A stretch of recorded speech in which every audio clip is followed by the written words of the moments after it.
Unser nächster Referent, unser nächster Keynote-Speaker kommt aus Australien, deshalb wird der Vortrag jetzt in Englisch stattfinden. Sie haben die Möglichkeit von der EUHA, sich einen Bügel hinten zu holen und sich den Vortrag auf Deutsch übersetzen zu lassen. Nochmal als wichtigen Hinweis, wenn Sie einen Dolmetscher jetzt brauchen, bitte machen Sie von dem Angebot, da hinten winkt die nette Dame schon, die freut sich bestimmt, wenn jemand zu ihr kommt und von dem Angebot Gebrauch macht. Dankeschön. Und ich darf jetzt die Moderation an meinen lieben Tom übergeben. An dich, lieber Tom. Okay, thank you, Eva. When you say Future Friday, you say innovation, Mr. Brent Edwards is known for innovation. He's done it with a lot of companies, GN Resound, Starkey, Sound ID, Earlens, and now he's working for the National Acoustic Laboratories, the NAL. So we're really excited to hear you talk about your thoughts on the near future. Great, thank you. Thank you very much. And I'd like to thank the organizers for the opportunity to speak and the invitation. It's always a great pleasure to speak at EUHA and to meet colleagues and friends. And if I may, I would like to dedicate this talk to the memory of Martin Blecker, who I always enjoyed at this meeting talking about innovation and where our field is moving to, and with whom I will miss those conversations. So,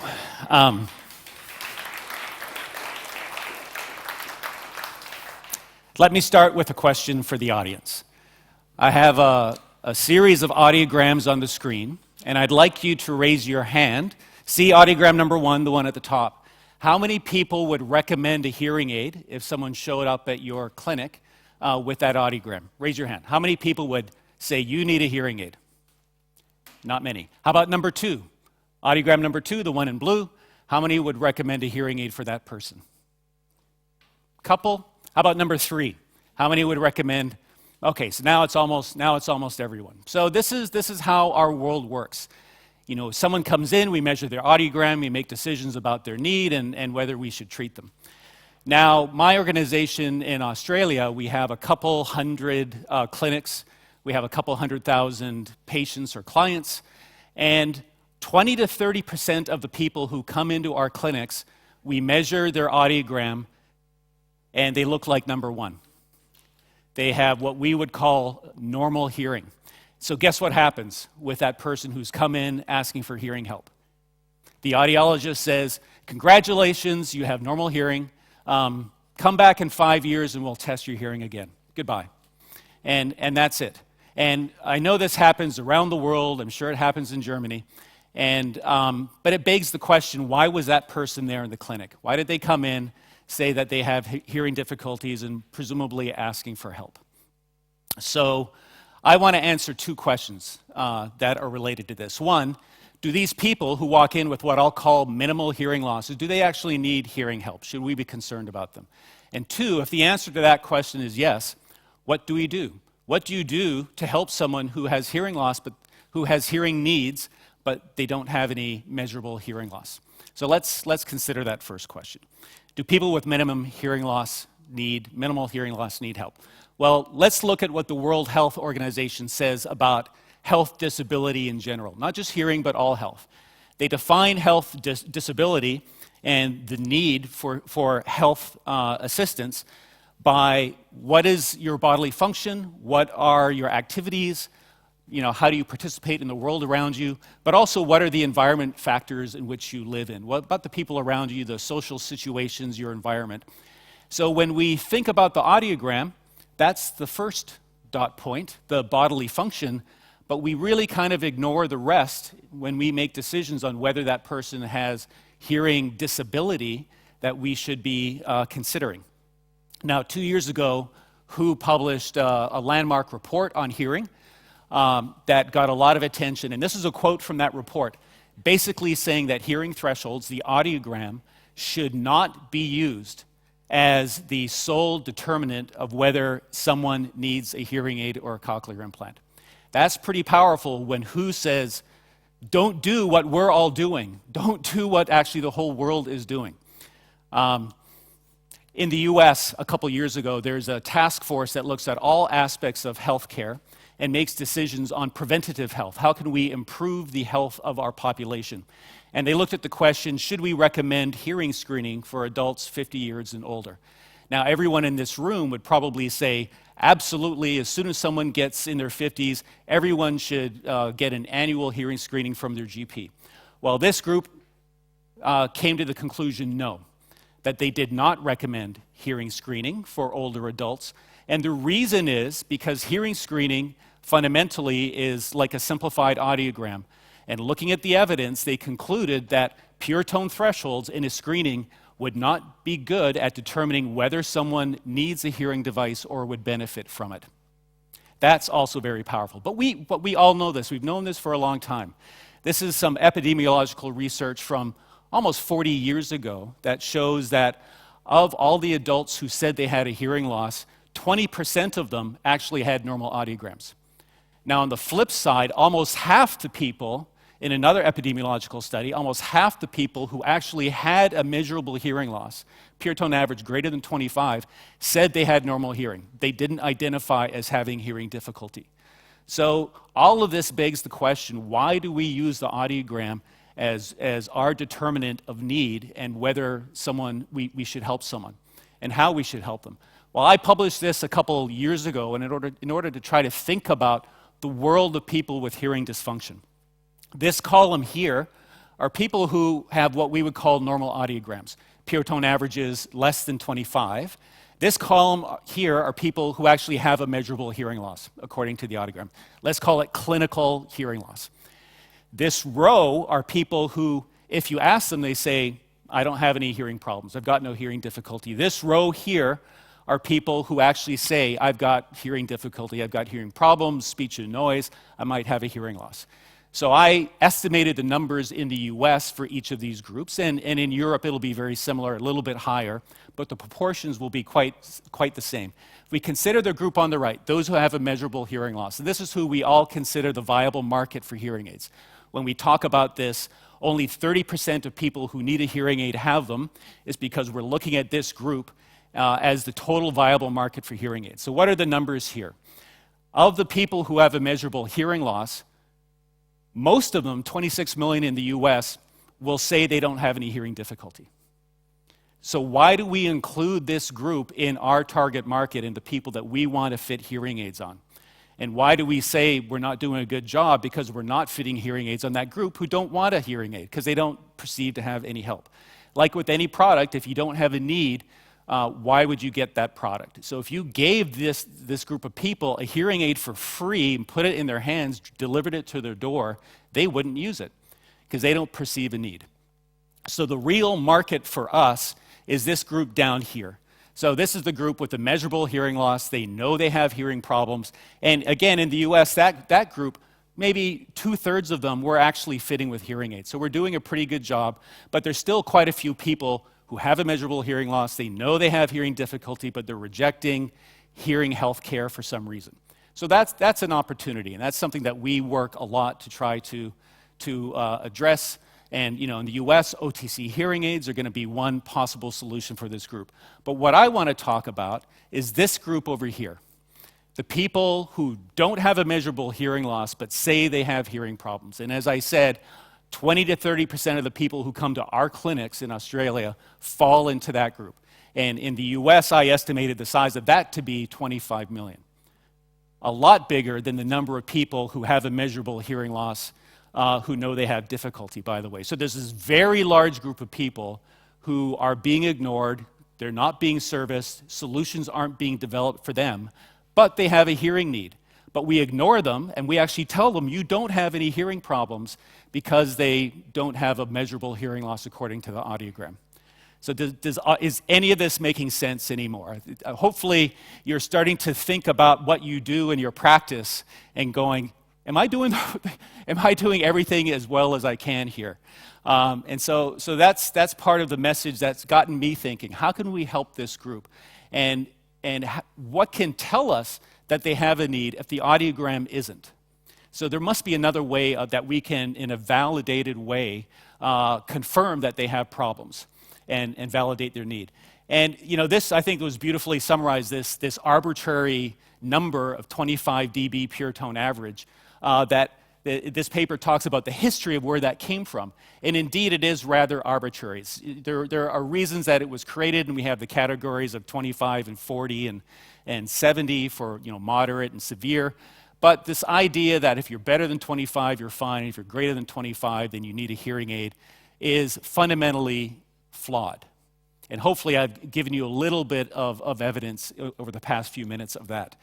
Now, Larry Humes, who's an audiologist in the US, very well respected, was thinking about this in a different way. He was thinking about over-the-counter hearing aids.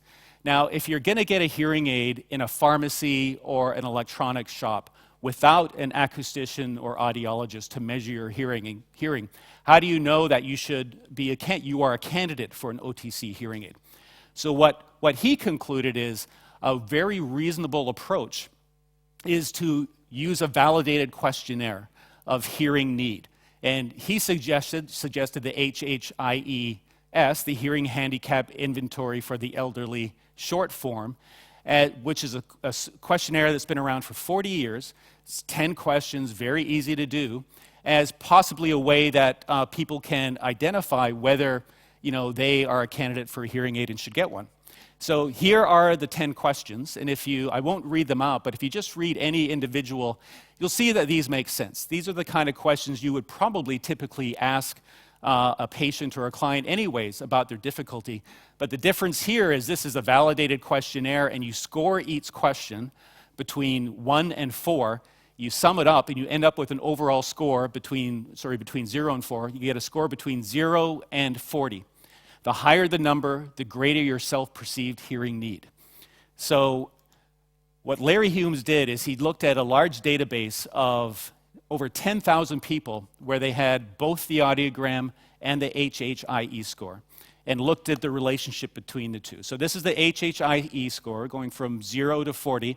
That's where people up here self-assess as having no problems with hearing. People down here say they have tremendous problems in their lives because of hearing. This is their audiogram pure tone average, going from 0 to 70. So you see generally, as the pure tone average gets higher, the HHIE score gets worse. But it's not perfectly correlated. So what do? We kind of draw a line here at 25, and we say if you're to the left of that, let me give you a hearing aid. And if you're to the right of that, you don't need my help. So what Larry suggests is you might instead draw a line here and say if you score up here on this questionnaire, you're doing fine. Your hearing isn't affecting your life, and you have no need. But if you're down here, you're struggling. There are things in your life that your hearing is causing problems, and how can I help? So let's consider the combination of those. And so obviously, this group of here, no-brainers, they have hearing difficulty, and they have a hearing loss. Come on in, let's fit you with a hearing aid. But we also try to fit this group here, who also has a measurable hearing loss, but they have no problems at all. And we're wasting our time with them, trying to convince them to get a hearing aid. And we talk about, it's stigma, they're just in denial, all these reasons why they're saying no to your hearing aid, when the reality is they don't have a need. It's not affecting their lives. But this group here, down here, again, who I want to focus on, they're having significant difficulty. They're scoring tremendously high on these problems in their lives from hearing. And even though they have a normal audiogram, they can use some help. They have the need. So the question then, of course, is how can we help? So the summary so far, audiograms shouldn't be the only thing that we use to make decisions about someone's hearing needs and whether we should help them, and that people who have this minimal loss need help. Okay, now I'm going to move to the second question. What do we do about it? So someone comes in, they've got no measurable hearing loss. How can we help that person? Because there's no guidelines for this. Well, we did something that we thought was crazy. We said, well, what if we fit them with hearing aids?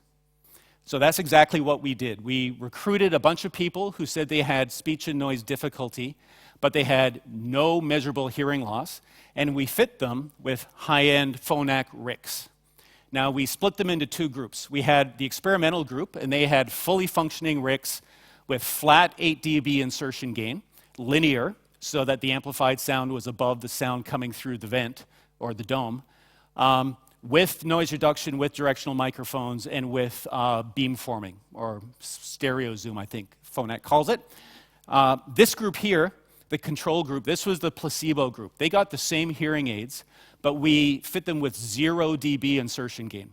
So no gain, no features, no noise reduction, but it was active. They didn't know that this was basically a non-functioning hearing aid.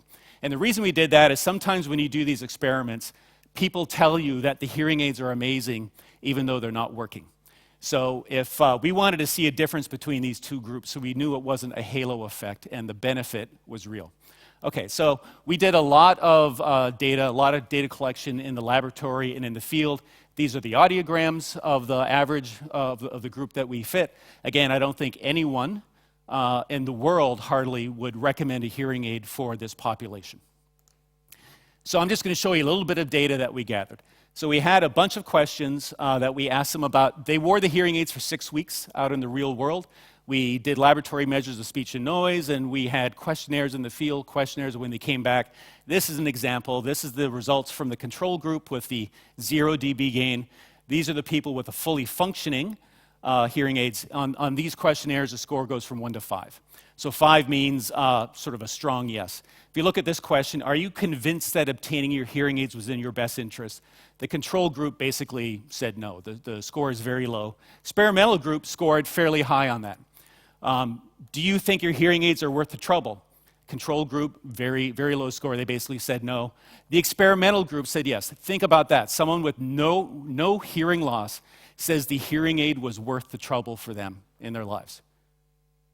Who would have thought that that would happen?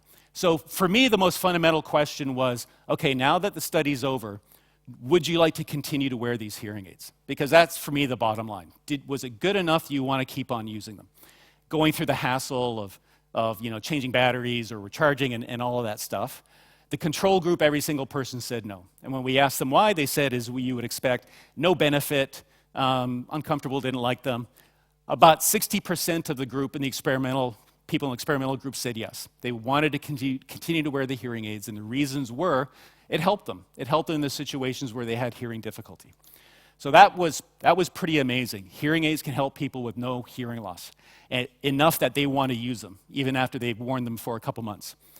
But there's more than hearing aids out there to help people with hearing difficulty. These are some of them shown here, whether they're apps or attachments to iPhones or hearables. We look specifically at the Apple AirPods Pro.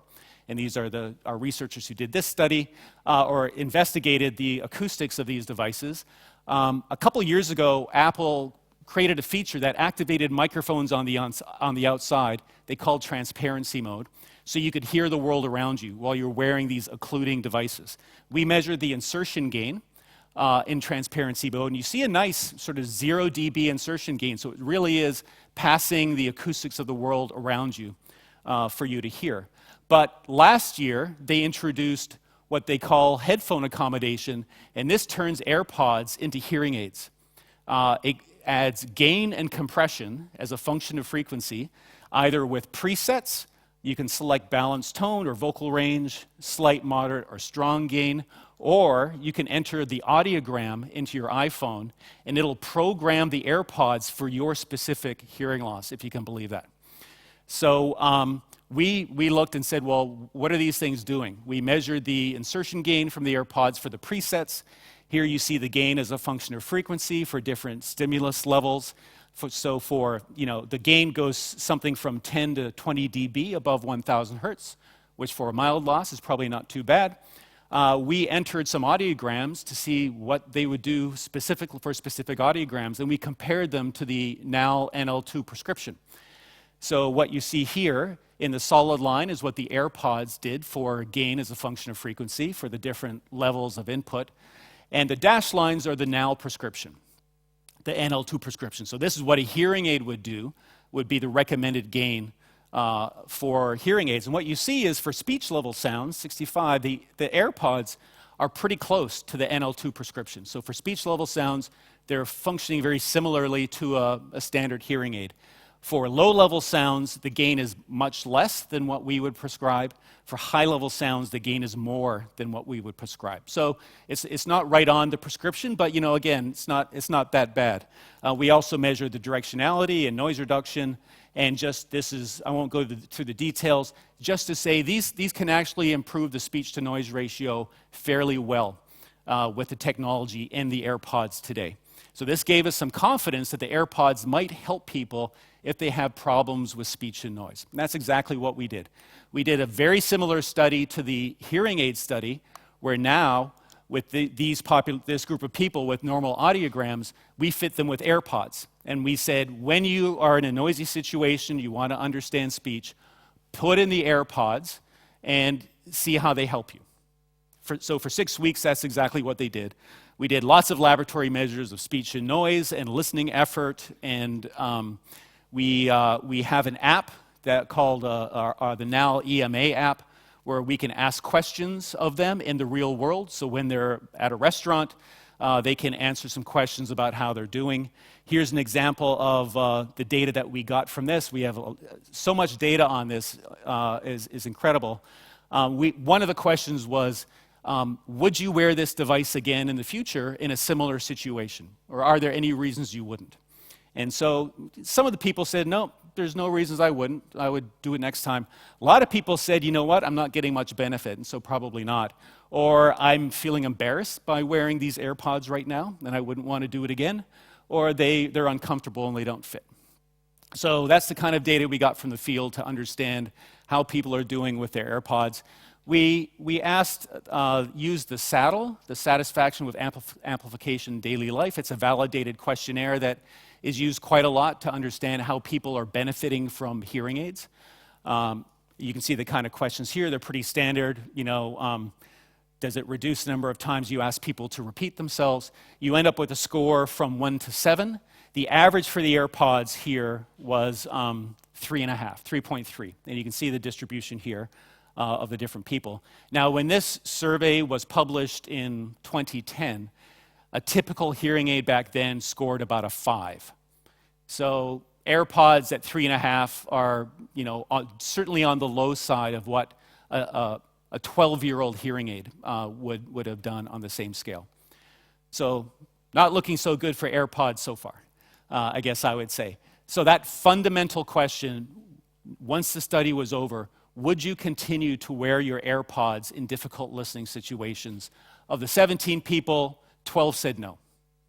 No, I wouldn't. And the reasons were primarily I wasn't getting the benefit, so they weren't helping, or I felt really awkward and uncomfortable wearing them in social situations. Of the 17, 5 said yes, they would continue to wear them. And even though they said it was socially awkward, but what they did to overcome that is they explained, if they were with family and friends, I'm wearing these things not because I'm listening to music, because I'm wearing them to hear you better. And that got over the uncomfortableness. But that's not a situation you want to be in all the time, where you're constantly explaining why you're wearing these things.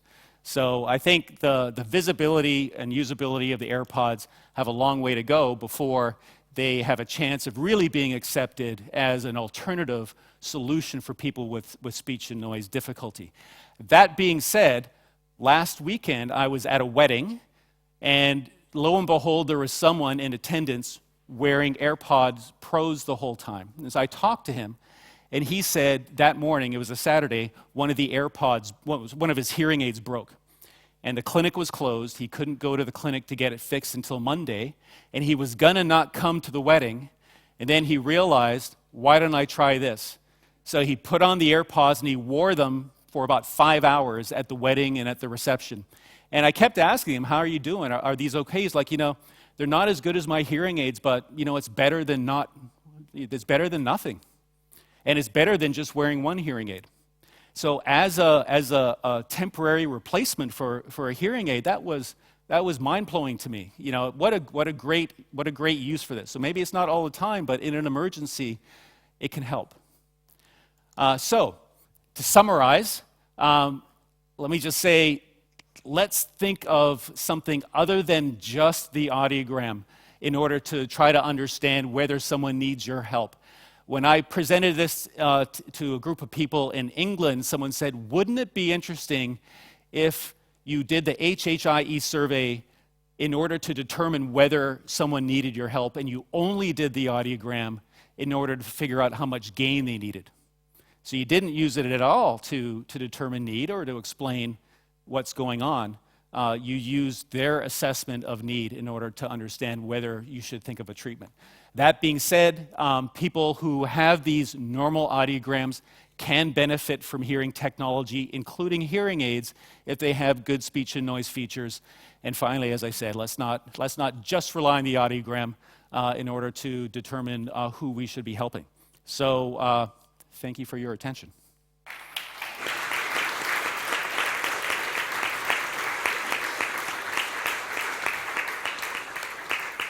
Any questions? Yes.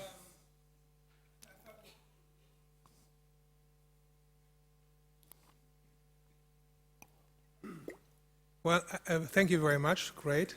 I thought it's interesting that you said the stigma was like greater with the AirPod than with the hearing aid, which is like astonishing. Is that so? Yes, yeah, absolutely. So, well, first of all, RICs are very discreet, right? So it's hard to see them anymore. So the idea that hearing aids are big and bulky and ugly, I don't think really exists anymore. You know, we all say, well, kids in their 20s are walking around with AirPods all the time. Well, yes, they are, but people in their 50s and 40s who have some hearing difficulty, and when you're at a restaurant talking to people or at a party, no. It just looks rude, and it looks funny. Maybe we'll get to a point in 10 years where it's commonplace for everyone to wear something all the time, but right now it's not socially acceptable. Yep. Thank you for your interesting talk. You showed the measurements of the EarPods Pro with the moderate input level, speech levels, okay for NRL standards, and therefore the high input levels were low. If you're going to a situation where you have a loud situation, a lot of people, like a wedding, and the input levels are low for high input levels, you have probably problems getting all information. Could you imagine that if you raise the input or the gain for higher input levels, that they would benefit more from the earpods? Well, so this population doesn't need gain, but the reason you give it gain, because you want the amplified sound to be above the unamplified sound coming naturally through the ear canal. So you always want some gain. Now, we couldn't control it in the AirPods. It just does what it does. Now, if you have hearing loss and you're going to wear them to compensate for your hearing loss, which is probably a decent idea, stigma aside, then that's probably correct. Mm-hmm. Thank you. Yep. Okay. Great. Thank you very much. Thank you.